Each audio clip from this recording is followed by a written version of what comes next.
Shalom, peace of Christ to all of us, back to my channel.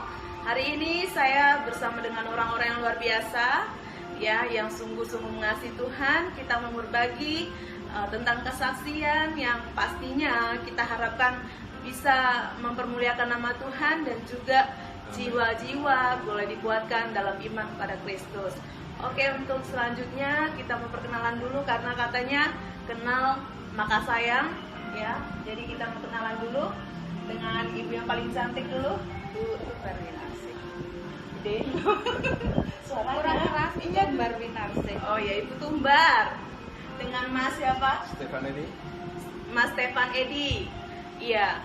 Nah, ini kalau kita mendengar backgroundnya nanti pasti kita akan kaget luar biasa. Tapi kita percaya satu firman Tuhan yang mengatakan bahwa tidak ada seorang pun dapat datang kepada Kristus jika bukan Kristus yang menariknya. Nah, ini luar biasa ya. Kita percaya dan itu yang terjadi buat mereka berdua ini. Begitu. Nah, yang saya akan mendahului bahwa mereka tadinya bukan pengikut Kristus, tapi sekarang sudah menjadi pengikut Kristus. Tapi supaya lebih lanjutnya lagi, lebih jelas lagi, kita mau dengarkan kesaksian masing-masing. Dimulai dari Ibu Tumbar dulu kali ya. Oke. Yeah. Ya. Gimana Bu? Waktu pertama-tama coba Ibu jelaskan dulu. Ibu itu backgroundnya seperti apa dari keluarga? Apakah sudah lama sudah menjadi Kristen atau belum gitu? Jadi menjadi pengikut Kristus itu 2011. Dibaptis bulan Juni tanggal 10 Juni 2011. 2011. Ya, jadi latar belakang saya agama Islam. Dulu sebagai guru beberapa orang yang belajar membaca Al-Quran. Kebetulan saya atau ya dikatakan seperti itu bisa, cuma saya lebih untuk biar mengerti apa namanya bacanya itu loh. Kadang kan panjang pendeknya kadang mereka nggak ngerti, bisa baca tapi untuk panjang pendeknya kadang nggak paham. kalau lebih dalam ya belajar Al-Quran gitu lah Ya, seperti itu. Jadi saya ngajar beberapa, bahkan ada beberapa kiai. Mereka banyakan hafalan. Oh, hafalan tanpa Yang mengerti. kalau yang dari NU saya percaya, tapi kalau yang dari bukan lulusan pondok itu mereka nggak paham panjang pendek, kadang hafalan kok. Nah, saya mengajar beberapa orang yang biar pener lemoco istilahnya gitu. Seperti itu. Itu ada beberapa murid yang istilahnya kesebut kiai karena mereka ngajar di pengajian. Kalau sudah khotbah di pengajian itu kan namanya ya ustaz apa kiai seperti itu. Tapi ya banyakan ya itu. Ya walaupun saya percaya banyak yang lulusan pondok ya, tapi ada beberapa kenyataannya itu memang belum bisa membaca waktu itu. Ibu juga yang ngajarin itu mereka. Yang ngajar. Oh, berarti guru di atas guru ya dia. Enggak lah. Nggak bisa dibilang gitu. Enggak lah. Karena guru aja guru gitu sama Enggak. gitu. Cetak guru. Cuma biar pener aja bacanya gitu loh. Jadi saya kadang kalau pengajian waktu itu kok bacanya kok keliru, kok ini pandang risih gitu loh. Saya terus Pak, sebetulnya bisa baca Al-Quran nggak sih saya gitu. Terus saya hafalan, oh lah pantes salah, panjang pendeknya itu salah gitu. Terus. Nadanya juga enggak pas kali ya. Jadi ada beberapa yang cuma hafal. Jadi saya tergelitik waktu itu untuk gini loh baca yang bener tuh ini gitu loh. Nah, saya ngarah ke untuk biar bacanya bener. Soalnya kalau panjang pendeknya salah ya artinya salah. Seperti itu. Ya berarti simpulannya Ibu Tumbar ini seorang guru ya, guru yang mengajari tentang Al-Quran sampai detail cara baca dan artinya ya. Dan banyak juga yang Ustadz belajar juga untuk mengerti itu ya. Yang Ustadz hafalan loh Ya, ya. Ustadz hafalan ya. Wow. Ya kalau misalnya dengan manggilnya Mas Stefan. Ya. Oke, Mas Stefan gimana Mas Stefan? Shalom untuk semuanya. Salam sejahtera, damai dalam hidup. Setelah kita di dalam Tuhan, kedamaian itu nyata. Amin. Berakhir aja kayaknya. Iya. Oke. Berbeda dengan beliau Ibu Tumbar, berbeda dengan saya. Saya tercetak kalau terlahirnya ya sama ya di kawasan yang sangat agamis, yang sangat Arabis. Saya tidak mau menyebut satu nama merek, tapi saya merek agama saya tidak mau sebut. Dan saya hanya akan menyebut saya terlahir di lingkungan yang sangat Arabis. Segala sesuatu dari bahasa, budaya, mindset atau cara pikir kita selalu diajarkan untuk manggil orang tua dan lain sebagainya. Ya artinya sejak dari kecil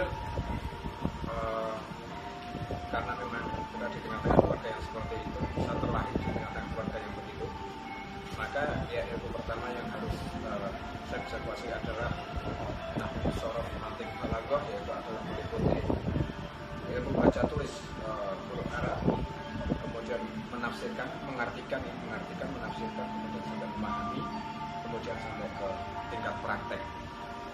Nah kemudian ketika praktek ini saya harus mau tidak mau saya harus menyebut salah satu merek kalau sudah sampai ke sini, karena saya betul-betul harus menguasai yang namanya Quran, hadis, ijma dan qiyas, di mana saya dapat memahami dan mengerti bagaimana perintah dan bagaimana itu larangan.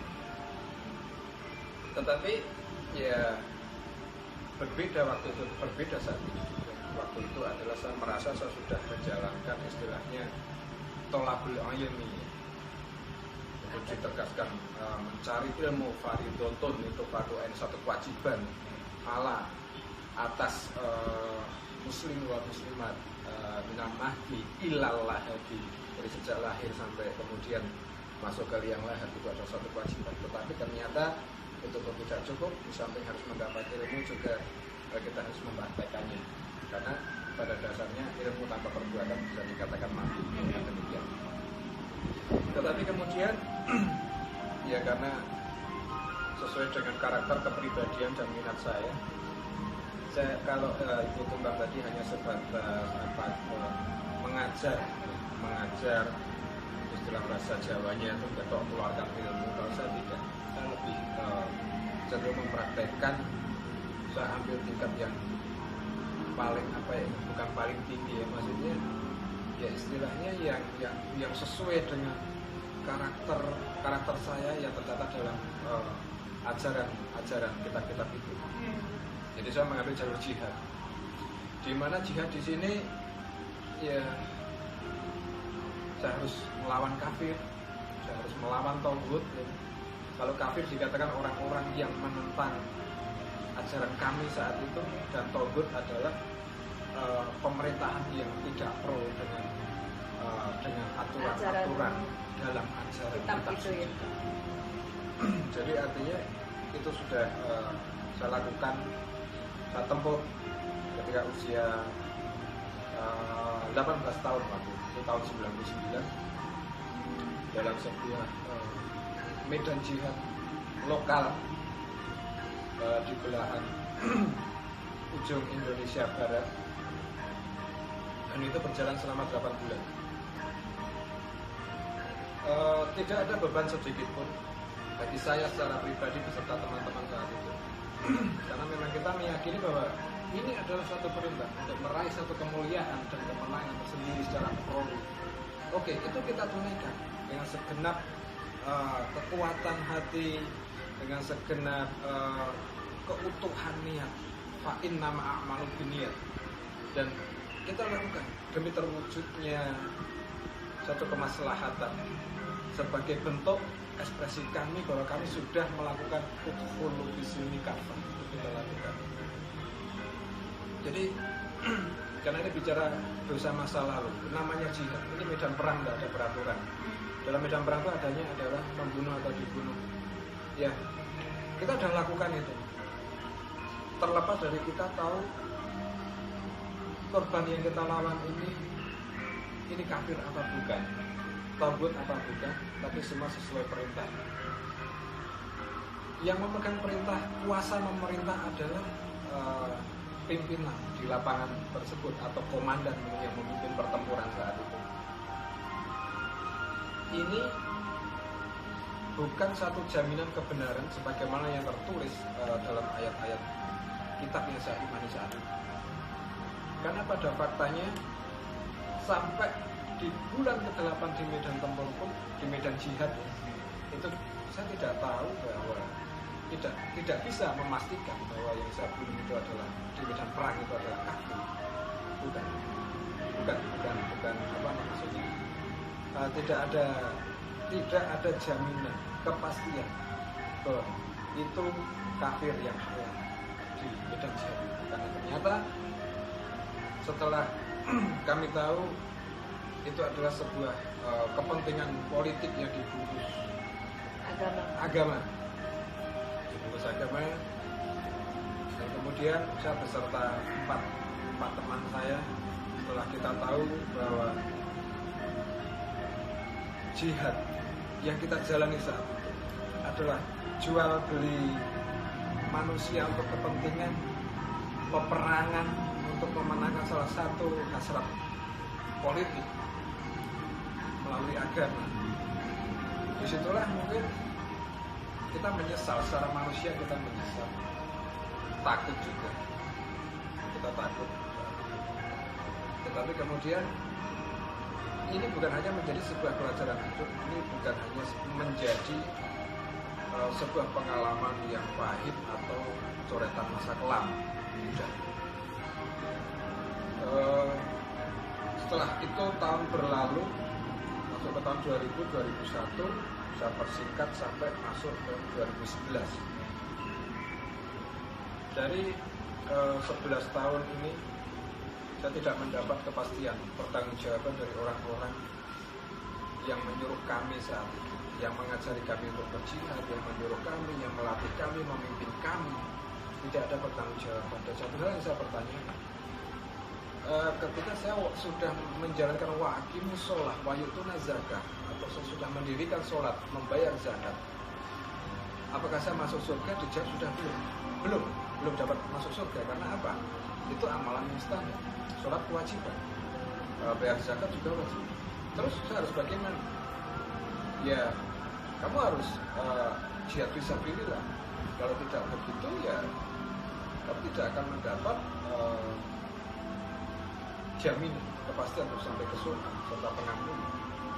Ternyata faktanya setelah jihad pun kami lakukan, kami pulang dalam keadaan hidup, kami pulang dalam keadaan sehat walafiat. Kita bisa bicara dan mempertanyakan pertanggungjawaban. Adakah jaminan keselamatan untuk kami? Keselamatan secara ukhrawi, secara rububiyah. Setelah kami melakukan jihad fisabilillah, setelah kami melakukan persis seperti yang dituntunkan, kita serang kafir, kita serang tagut, ternyata di situ pun tidak ada jaminan. Lagi-lagi dikembalikan, semoga selamat, insya Allah selamat. Kalau hanya untuk mendapatkan insya Allah, buat apa? Sama muntahkan banyak peluru di medan tempur. Jadi sekaligus mungkin ada salah satu atau salah dua rekan-rekan atau saudara-saudara saya yang masih asik terlibat dengan organisasi terlarang di negara kita, ISIS, Al-Qaeda atau apapun. Ini pesan pribadi dari saya. Saya berpesan, tidak ada jaminan keselamatan dalam misi jihad itu. Semua adalah kebohongan demi sebuah kepentingan. Tidak perlu mengandalkan kekuatan, kehebatan. Semua pelaku jihad kita tahu, kita sudah pegang macam-macam senjata, kita sudah hafal, kita sudah tahu. Tidak perlu lagi kita saling mengancam. Ini hanya berhenti sampai pada akhir hidup kita, karena ini masalah dunia.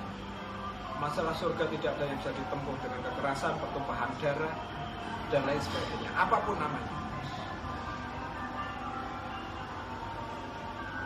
Saya bersyukur kepada Tuhan, saya diberikan kesempatan untuk melihat secara utuh bagaimana kebenaran yang sesungguhnya. Menggapai surga tanpa perlu menumpahkan darah orang lain, tanpa perlu merasa benar sendiri, dan tanpa perlu menganggap yang lain itu sesat, kafir, dan lain sebagainya. Karena pada perjalanan ini kemudian saya belum puas di 2011, karena saya masih penasaran. Saya masih melampiaskan sisa-sisa dari doktrin yang menyesatkan dengan merusak, membakar tempat ibadah orang lain, membakar tempat ibadah orang yang disebut kafir. Tetapi apa yang saya dapat? Bukan ketenangan, bukan kedamaian, tapi semacam dikejar oleh satu dosa kesalahan yang siang malam terus menghantui, baik kondisi sadar ataupun tidak sadar, ini terus mengejar saya. Kemudian menjelang memasuki tahun 2012 saya mengalami depresi berat. Di samping saya depresi, kecewa, berat, tidak mendapatkan jawaban tentang kepastian bagaimana setelah saya mati. Saya bukan hanya wa aqimis shalah wa yutuna zakah, saya sudah jihad fisabilillah, saya sudah udkhulu fi silmi kafah. Tapi tidak ada jaminan. Saya belum mendapat jawaban jaminan. Oke. Kemudian saya terus mencari dan lagi-lagi saya melakukan yang disebut amar ma'ruf nahi munkar. Tetapi yang saya dapat seperti itu lagi, bukannya ketentraman dan kedamaian. Kemudian awal 2012 saya masuk ke dalam satu hutan, saya hidup di situ, satu lereng pegunungan. Saya hanya ingin mendapatkan satu kedamaian tersendiri. Sekaligus saya bertanya, berdoa, karena saya sudah tidak percaya lagi agama apapun saat itu. 2012, awal 2012, tidak ada satupun agama, tidak ada satupun nabi, bahkan malaikat pun saya tidak percaya. Saya tidak percaya kalau mereka semua itu eksis dan ada. Bahkan Tuhan pun, keberadaan Tuhan pun saya meragukan saat ini. Kemudian hari terus berganti hari, dosa-dosa, kesalahan masa lalu.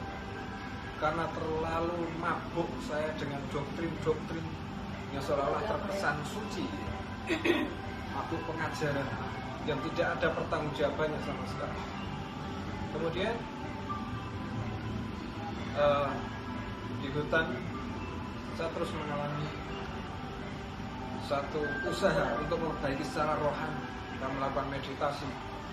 Saya belajar mengenali binatang-binatang buas, binatang-binatang beracun, bagaimana belajar bertahan hidup dengan hidup memakan apa adanya. Kalau musim kemarau pun mengerikan, kita berebut makan sama binatang itu udah biasa. Kadang kita juga makan sisa yang dimakan hewan, sisa buah yang dijatuhkan oleh binatang. Saya hidup dengan cara seperti itu hampir 3 tahun atau 3 tahun, karena itu sampai akhir 2015. Dan saudara-saudara yang terkasih dalam Tuhan, ternyata di dalam hutan pun saya masih ada memendam akar pahit sebuah pengajaran, saudara. Bukan akar pahit dari hasil dikatain orang atau dimusuhi teman. Sekecil itu ya? Ya, itu masih kecil banget. Ini akar pahit dari sebuah pengajaran dan doktrin yang saya bawa sejak kecil. Bahkan doktrin ini terngiang di telinga saya, sengaja diteriakkan sejak saya terlahir di muka bumi, sudah diteriakkan doktrin ini. Di situ karena saya juga penghobi, saya hobi dengan teknologi, saya paling suka dengan kimia, algoritma, Fibonacci, dan segala macam ilmu pengetahuan saya suka. Yang saya lakukan sebagai kegiatan dalam hutan adalah saya merakit dengan iseng sebuah roket sistem balistik yang rencana saya akan saya kasih semacam formula biologis yang mana tujuan saya adalah untuk saya jadikan senjata pemusnah massal. Ini bukan jihad lagi, ini adalah untuk mengejar kepuasan diri saya atas kekecewaan saya, kekecewaan terhadap doktrin-doktrin yang tidak ada pertanggungjawaban. Waktu itu targetnya ada? Ada, targetnya ada, dan ini target ini sebenarnya berhubungan dengan beberapa peristiwa besar akhir-akhir ini, terutama peristiwa unjuk rasa di muka umum dan berusaha memprovokasi, memperkeruh suasana berkaitan dengan itu semua. Tapi lagi-lagi Tuhan ini sangat tepat. Tuhan tidak pernah meleset dalam memperhitungkan waktu, tidak pernah meleset dalam mengambil satu tindakan. Andai saja Tuhan meleset, mungkin. Kalau hanya saya melihat teroris melakukan bom bunuh diri itu hanya hal kecil. Karena dalam dunia fisika itu dikenal ada zat semacam bernama tabur, ada racun kimia, beraneka ragam, mulai dari yang diambil dari intisari sulfur ataupun racun logam dan lain sebagainya. Saya tidak mau sebut ya, karena ini akan menyinggung beberapa pihak. Jadi intinya yang saya lakukan di dalam hutan itu adalah merancang satu kejahatan tersendiri, tapi untuk mengejar kepuasan saya, dan ini akibat dari akar pahit satu pengajaran. Ya, rencana saya kalau satu roket ini berhasil saya ledakan, ini akan banyak membawa kematian, dan ini yang akan memuaskan hati saya betapa jahatnya akar pahit dari pengajaran. Kemudian ini yang penting, di titik-titik dan detik inilah yang saya katakan tadi bahwa Tuhan tidak pernah terlambat, jangan terlambat meleset pun tidak. Kalau Tuhan sampai meleset saat itu dalam menangkap saya tidak tahu. Mungkin salah satu, salah dua, salah tiga dari saudara yang melihat saya saat ini mungkin tidak akan berhati. Karena apa? Tepat pada malam itu setengah 11 malam atau pukul 22.30 saya keluar dari hutan menuju perbatasan kampung untuk pulang mengambil api kering, di mana saya akan melakukan uji coba terhadap mainannya, yaitu mainan roket balistik tadi sebagai pemicunya. Sudah tentu saya mengambil formula bahan bakarnya, aftur dan lain sebagainya. Saya sampaikan juga karena nanti ada beberapa mungkin mantan sahabat, mantan teman saya yang berusaha mendebat saya tidak mau didebat karena secara teknologi, sains, apapun nanti kalau saya katakan saya dibilang sombong. Artinya ya sudah, pokoknya intinya secara teknologi saya tidak mau didebat karena saya sudah melakukan, bukan argumen dan bukan teori. Nah, terus kemudian sampai di rumah itu setengah 2 pagi ya, saya nyuruh istri saya untuk bikin kopi yang akan melakukan perjalanan dari hutan itu jam 10 dini, dan tepat hanya selang beberapa detik ketika itu saya masuk ke dapur ke arah kiri ya, hanya berhitungan antara 2-3 detik sebelah kanan saya tiba-tiba muncul satu sosok yang saat itu muncul dengan utuh tubuh manusia, tapi saya pikir ini siapa? Saya tidak mengenal sosok itu. Terus kemudian mulai mengeluarkan cahaya, mulai terang, mulai bercahaya kayak neon ya, lampu neon gitu. Jadi seluruh tubuhnya mengeluarkan cahaya. Lama-kelamaan cahaya ini yang menyentuh kulit saya ini nyetrum, mengeluarkan arus. Kalau arus DC enggak, ini arus AC. Secara hukum voltase, satuan voltase ini arus AC dan lebih dari 220 volt atau 220, lebih dari itu. Berarti besar ya? Besar. Sengat matahari kali ya? Kebakar gitu, kayak kebakar kesetrum. Tapi ini raket nyamuk itu sudah gede, lebih. Busi mobil atau busi motor yang 2 tak ya. Busi motor yang 2 tak ukurannya itu. Gede banget itu ya. Jadi inilah sinar dari tubuh ini. Tubuh yang mengeluarkan sinar ini, sinarnya ini ketika mengenai tubuh fisik, itu kita meresponnya ini sebagai sengat listrik gitu. Nah, kemudian ini sangat menyakitkan sekali. Meskipun ini hanya 11 detik. 11 detik. Dari mana saya tahu durasi ini? Kalau kembali ke awal kesaksian saya, di medan jihad saya seorang sniper. Jadi sampai kebiasaan itu sampai sekarang berjalan. Ketika ada peristiwa apapun, misalnya tiba-tiba ada duren jatuh depan saya, tepuk jantung saya langsung itu 1, 2, 3. Keren banget ya. Artinya iya, ada tersendiri bila saya kan. Karena terbiasa itu. Saudara-saudara kita di dalam Tuhan yang mungkin di kepolisian bagian Brimob ya, Brimob atau mungkin yang di Angkatan Darat, di TNI, yang sering berlatih terutama yang sniper ya, yang pokoknya tiap hari nimang peluru 55 mm, tahulah urusan ini. Jadi bagaimana ketika terjadi sesuatu yang mengejutkan, jantung kita menghitung kayak ada stopwatch Otomatis ya, gitu ya. timingnya seperti ini. Nah, durasi yang 11 detik inilah satu sosok ini hanya berkata, inilah aku. Dia tidak berkata lebih, hanya mengatakan inilah aku. Dia tidak marah. Dia juga tidak berekspresi angkuh atau benci. Itu saat pencarian tentang jati diri Tuhan itu ya. Itu posisi sudah di rumah mengambil aki kering ini ya, mengambil aki kering untuk uji coba senjata yang rencana untuk meledakkan itu macet.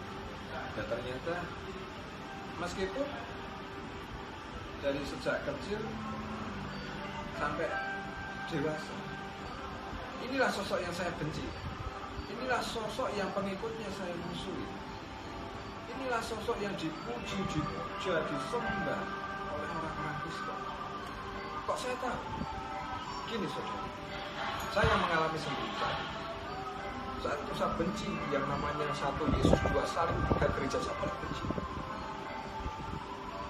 Artinya saya sudah melakukan jihad dengan begitu semangat, dengan begitu ringan. Saya sudah merusak, membakar beberapa tempat-tempat orang-orang yang saya anggap kafir saat itu. Artinya betapa besar kebencian saya terhadap sosok ini. Yang ini saya saksikan saudara. Secara pribadi saya mengalami, saya bertemu dengan sosok ini dengan penuh kekuasaan. Bagi saya itu sudah penuh. Bagi dia itu mungkin belum apa-apa. Tapi ini saja sudah cukup menjungkir balikan penalaran saya, menjungkir balikan keimanan saya selama ini, menghancurkan, meluluh lantakan pertahanan ketauhidan saya. Yang ingin saya sampaikan sebagai pesan rohani untuk saudara-saudara terkasih di dalam Tuhan, bahwa saya memang sebelumnya tidak mengenal, bahkan saya tidak percaya kalau ada manusia bernama Yesus yang kemudian disalib, kemudian menjadi penebus untuk dosa seluruh umat manusia di muka bumi, dan darahnya bisa mendamaikan. Saya tidak pernah percaya sama sekali. Tetapi detik itu juga, dalam 11 detik, semua telah Tuhan jungkir balik, telah Tuhan ubahkan. Yang awalnya saya tidak ngerti apa itu kasih, apa itu mengampuni, bagaimana itu memaafkan, melupakan masa lalu, mencabut akar pahit, memutuskan kutuk. Saya tidak pernah tahu.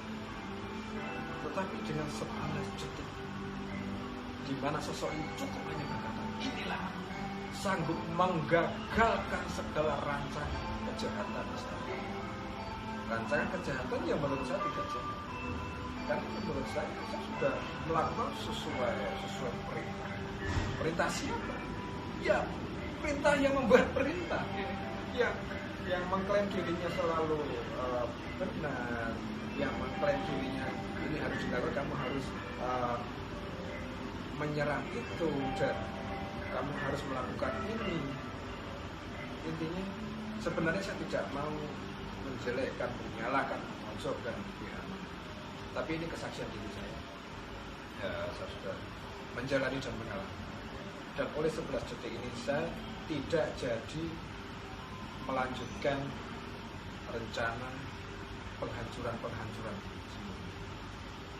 Jadi sekaligus saya juga berpesan pada teman-teman yang masih meyakini, yang masih terjebak dalam satu doktrin untuk mati syahid dengan membunuh orang lain, dengan meledakkan tempat-tempat ibadah. Sudah, menurut saya secara pribadi, apa yang kalian lakukan ini sangat memalukan. Taruhlah kalau memang masih kebelet untuk berjihad, mbok ya lakukan yang lebih canggih selain bermain bom, carilah yang lebih kreatif. Secara kemanusiaan saja menurut saya itu sangat mahal. Dan meskipun saya bukan Tuhan, saya bukan Nabi, tetapi saya berpesan dengan sesuai keyakinan saya, tidak akan pernah sampai ke surga yang engkau impikan dengan cara yang seperti ini. Ini pesan saya. Ini tidak teori. Sekali lagi, saya menegaskan, saya ingatkan, saya veteran medan jihad. Saya tahu persis, tahu betul saudara. Dan sebagai pesan terpenting saya bagi saudara-saudara saya yang masih terjebak dalam roh-roh kejahatan jihad, segeralah cari Tuhan. Pengampunan lebih baik. Mengampuni diri sendiri sama halnya dengan mengampuni orang lain. Berdamai dengan diri sendiri, maka hidupmu akan penuh kedamaian. Disitulah Tuhan akan hadir. Sebagaimana Tuhan sekarang hadir dalam hidup saya. Di mana hidup saya yang dulunya penuh dengan pemikiran-pemikiran kekerasan, pemikiran-pemikiran yang frontal, yang radikal. Tetapi saat ini Tuhan balikan arah langkah saya untuk selalu menyebar sebanyak perdamaian dan pendamaian bagi siapapun. Ini yang bisa saya saksikan. Jadi intinya sosok Yesus dengan tubuh keabadiannya yang mengeluarkan energi listrik di atas 250 volt, ini yang telah menunjukkan, menjawab umpatan, amarah, doa, dan pertanyaan saya selama 3 tahun di dalam hutan. Yang saya bertanya, Tuhan, jika memang Engkau ada, tunjukkan diri. Aku tidak butuh nabi, aku tidak butuh malaikatmu, tetapi jika Engkau memang ada, tunjukkan diri. Dan ini Tuhan jawab. Dan tidak perlu dituntut lagi. Secara hati, secara pikiran, secara jiwa, roh, secara akal budi, dan penalaran saya. Saya menghormati dan mengakui bahwa Yesuslah Tuhan. Iya, jadi kesimpulannya bahwa Mas Stefan ini dulunya mantan jihad ya, yang mati-matian militan di dalam dunia jihad gitu. Kalau istilah sekarang kita bisa pakai kayak teroris gitu kali ya. Teroris, jadi dia mantannya, dimana yang selalu melakukan ya perbuatan jihad dengan mabuk pengajaran karena ajarannya seperti itu. Tapi ternyata setelah udah dilakukan, ternyata tetap tidak menjamin keselamatan tadi ya katanya ya. Sama pemimpinnya sendiri mengatakan. Jadi di situ akhirnya kepahitan dan mencari ini gimana sebenarnya keselamatan ini gimana gitu toh. Dan untuk mencari keselamatan saja kita masih dihambat dendam kepada komandan jihad lah, dendam kepada ustadz yang nyuruh jihad lah. Jadi kalau memang kalau video ini akhirnya akan terlihat oleh ustadz saya yang nyuruh jihad, komandan saya sampaikan, dalam nama Yesus saya nggak takut sama antum. Karena secara skill Tuhan tidak hapus skill saya. Jari-jari saya masih penuh dengan kecepatan, tapi tidak akan saya gunakan untuk merusak, karena ini untuk mendana. Untuk kemuliaan Tuhan. Ini untuk kemuliaan nama Tuhan, untuk mengasihi sesama, bukan untuk menteror, bukan untuk melaksanakan ajaran-ajaran antum yang penuh kekerasan. Haleluya. Jadi dalam 3 tahun yang merasa bahwa ini kok seperti ini gitu kan, karena dia sudah lakukan segala sesuatu tapi ternyata tidak ada juga keselamatan, sampai akhirnya dia marah.